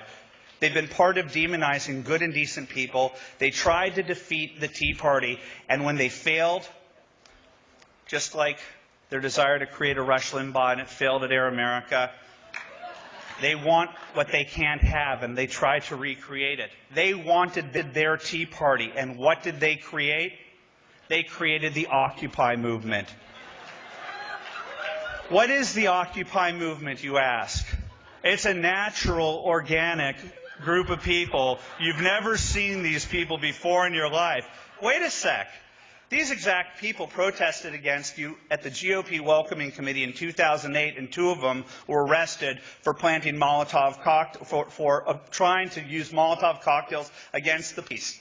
The radicals against the police, the radicals against you, exactly like Occupy, the same exact people. These are the same exact people that organized Camp Casey at Crawford. That was Occupy Crawford. These are the same exact people that went down the highway at the exact time at the end of the summer when Katrina happened. That was Occupy New Orleans. It's the same radicals. They've been in your life since Senator Obama became part of your vocabulary. They are at war with you. And they attack you and they throw eggs at you. And guess what? The media looks the other way. You're domestic terrorists, you know. Janet Napolitano warned me about that. Yet when this group emerged, what happened?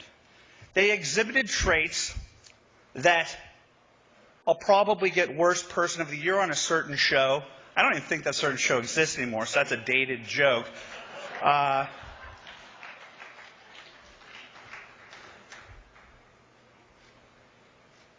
These people, they drive me a tad mad. Bernadine Dorn, as we ended our dinner, said something very important because she kept talking about the anti-war movement. Another parentheses. She also said she listens to ESPN's Mike and Mike. End parenthesis. Take that what you will. And this is my thesis, that the anti-war movement was never about anti-war. It was a Saul Alinsky community organizing tool to get Barack Obama and the left elected. It went away immediately. And the mainstream media created a narrative called The Story of the Year, Time magazine. But they will not tell you the true story of what happened. This is exactly the anti-war movement. How do I know this? If I tell that to ABC, CBS, and NBC, they say that's a conspiracy theory. This is just a bunch of organic people. There's no organization going on, even though we have the emails to prove it, or the undercover videos of Natasha Leonard from the New York Times orchestrating with the radicals. Oh, that didn't mean anything. It did mean a lot, actually. Bernadine Dorn told me while at our lovely dinner, when I was snarkily pointing out to her, whatever happened to the anti-war movement? And she let loose an affirmation of everything I know to be true. She says, well, that's not true. It's more or less that's what Occupy is. That's exactly what it is. The mainstream media refuses to tell you that these are the same shock troops that have been shocking us, pointing their fingers at us, trying to instigate riots with the police. These people are the definition of un-American. So you want a unity speech? You want a unity speech? I'll give you a unity speech. I don't care who our candidate is, and I haven't since the beginning of this. I haven't. Ask not what the candidate can do for you. Ask what you can do for the candidate. And that's what the Tea Party is. We are there to confront them on behalf of our candidate. I will march behind whoever our candidate is, because if we don't, we lose. There are 2 paths. There are 2 paths. One is America, and the other one is Occupy. One is America, the other one is Occupy. And I don't care. Along the way, and I'm not a candidate, I'm never going to be a candidate, I'm just a goofball from Los Angeles who wears goofy shoes, promised people I would shave, didn't, promised to take a shower, I got too caught up talking to everybody, and here I am, kind of a mess, but kind of excited to be here, because... Sorry, I gotta stop there too. I know I'm gonna let you finish. I'm sorry, but all of that is true. Andrew, you're giving a speech on the main stage. You gotta shave that beard, dude. What did it? I think Meredith called it the grizzly look. Like a bit. What did you say? Grizzly bear or mountain man? I can't remember. Oh, she's not there anymore. Grizzly bear. Yeah, he was a mess. He was actually supposed to change his clothes for this speech. He was supposed to he did not take a shower. His hair is greasy and disgusting. He did promise to shave. He's like, dude, you're going to be on television. This is his last speech. He didn't know it was his last speech, of course, but this is how we remember him now. But the best part is, I promised I'd take a shower. I promised I'd shave and change my clothes. But I ran out of time because I got too caught up in the lobby.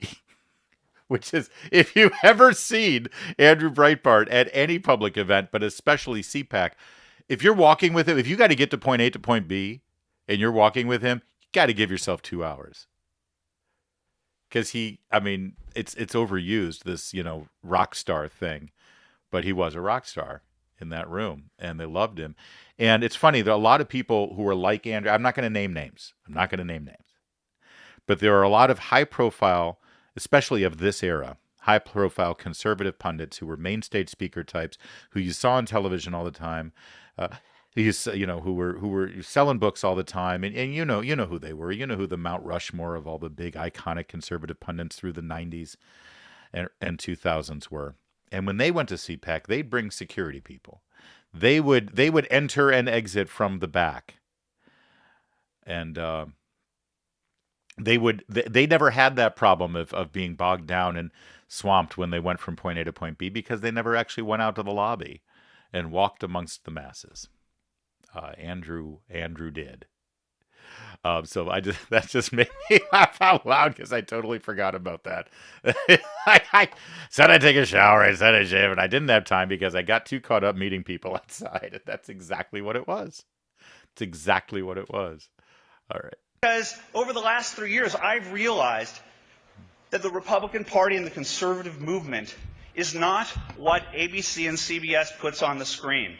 They try to portray you in the worst possible light. And when I walk through CPAC, where I travel the United States to meet people in the Tea Party who care, black, white, gay, and straight, anyone that's willing to stand next to me to fight the progressive left, I will be in that bunker. And if you're not in that bunker because you're not satisfied with this candidate, more than shame on you, you're on the other side.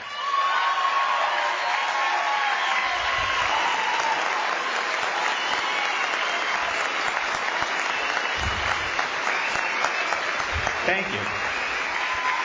Thank you. I'm just going to tell you right now, I want to end it on a media bashing note because that will uplift me like a Dionne Warwick final rendition.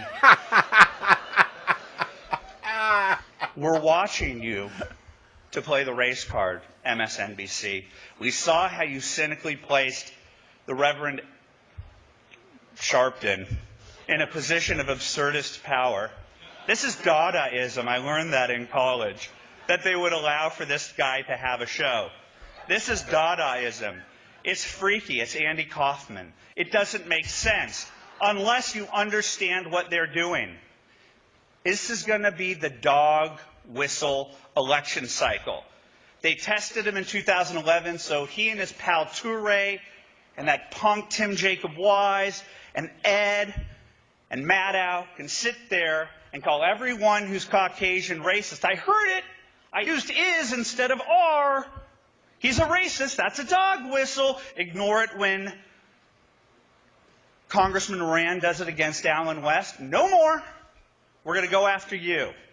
I bought a dog whistle. I bought a dog whistle factory, and I'm giving you dog whistles. And we're going to listen to every word that comes out of your mouth, and we're going to hold you to the same standard that you hold to us, which is an impossible one, and you're going to have a hell of a time in 2012 because America is finally awoken to your Saul Alinsky bullshit tactics, and we're coming to get you. Thank you very much.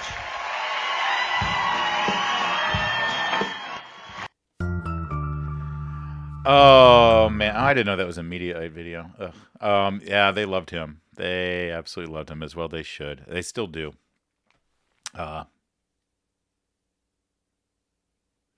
Anyway, there you have it. That was his last major speech. It was 10 years ago this month. 9 days from now would be the 10-year anniversary of that speech at CPAC. And yeah, something to be said. Something to be said for the whole I don't care who our nominee is, because whoever it is, the whole point is there are two paths here, America and Occupy. Or now you can say America and Marxism, because now they're at least saying exactly who they are. Great stuff. Great stuff. Great stuff. Okay, we're done. That's crazy. It's been over an hour and a half. Oh my gosh, almost 2 hours. Guys, thank you. Thank you for your patience. Thanks for being part of today. I want to remind you a couple of things real fast. Again, in 1 month, at the anniversary of Andrew's death, we're going to do 5 special live streams. Please tell your friends, share this with people so that we can build our audience that much more. The video, I'll keep it up and it'll be available, and you can share it and you can rewatch it, and you can do whatever you want with it. Please subscribe to the YouTube channel so that we can keep you notified of other live streams that we're going to be doing. And yes, Dake will be a part of some of the live streams that we're going to be doing. I know. And you are always going to be the biggest part of the live streams. But we're going to be doing some interviews. We're going to be doing interviews with some of the people that that y'all remember that are really important to us, like Adam Baldwin and Kurt Schlichter and Nick Searcy. But also, I'm going to be interviewing a lot of politicians and candidates and things. Right now, I'm limited to about 7 minutes per interview on my radio show. So we're going to do some long interviews here and really get into it about a lot of stuff, but not just politics, too. We're going to interview people from the arts world and the entertainment world and pop culture and academia. We're going to interview people about parenting and faith and education and all the things we care about. And a lot of times, the things that we care about, believe it or not, are not the things that are talked about on cable news or even on the radio or in podcasts. But we're going to do that here. And we're going to do it even more so at our locals page, LarryO'Connor.locals.com. If you can join our locals page, we have chat rooms in there. We have a bunch of exclusive content. We're going to be doing at least one live stream a week, starting this week. I mean, this counts as one of the live streams for locals. A lot of these live streams are going to be in locals only and not available on YouTube until like a week after the locals stream goes up, so you can't participate in it live. We're going to be doing interviews. We're going to be doing a thing called Happy Hour, where you all we can connect on a Zoom and we can see your beautiful faces too. And we're going to be doing Throwback Theater Thursdays to talk about some of the old days and some of the old stories. And yes, like I said, Meredith's going to be joining me for some of those live streams as well, for some special stuff we're going to do. So we have a lot of plans and a lot of things, and I'd love for you guys to join us in that. It's sort of, this is the time. This is the time for us all to sort of get back together. It's been 10 years, and I think it's time for us to pick right up where we left off. So it's great to see you all. It really is. And thank you. And happy birthday to Andrew. Let's keep smiles on our face and remember all these things. A month from now, it's going to be sad when we think about losing Andrew. Today, let's think about having Andrew for the time that we had him, because it was pretty awesome. I love you all. Thank you. Please do, again, subscribe and share this around. I appreciate it. Happy February. What we endeavor to do, we whistleblowers and troublemakers out here in the new media, putting a mirror up to who these people are and shining a light on the corruption. I bought a dog whistle factory, and I'm giving you dog whistles. And we're going to listen to every word that comes out of your mouth, and we're going to hold you to the same standard that you hold to us, which is an impossible one, and you're going to have a hell of a time. Always the agitator, always in your face. Say what you will of one Andrew Breitbart. Always interesting, never dull. The media says Breitbart lies, Breitbart lies, Breitbart lies, Breitbart lies. Put your reputation on the line here. One provable lie. And you're asking me about journalism? You've got to be kidding me, buddy. He loved ginning up liberals. I mean, he played this jujitsu with them. You will be the last to find out you've been duped. Media is everything. He pulled the curtain back, he exposed it, and he wouldn't relent. He wouldn't let it go. He kept bringing it back to the media. They think that we should sit down and shut up, and that is ending right now. Every story is a media story in American politics. The Democratic Party and the Democrat media complex, which is the natural alliance, realizes that they're losing control of the American narrative because of this rise of the new media. Average citizens and the new media is the means by which we can actually not just start to govern ourselves and start telling horrific truths about our political peril and our financial peril, but we can also now change the equation and we can begin to start changing the narratives. The second you knock down that wall, you don't understand. It's the promised land. It will be the United States of America again.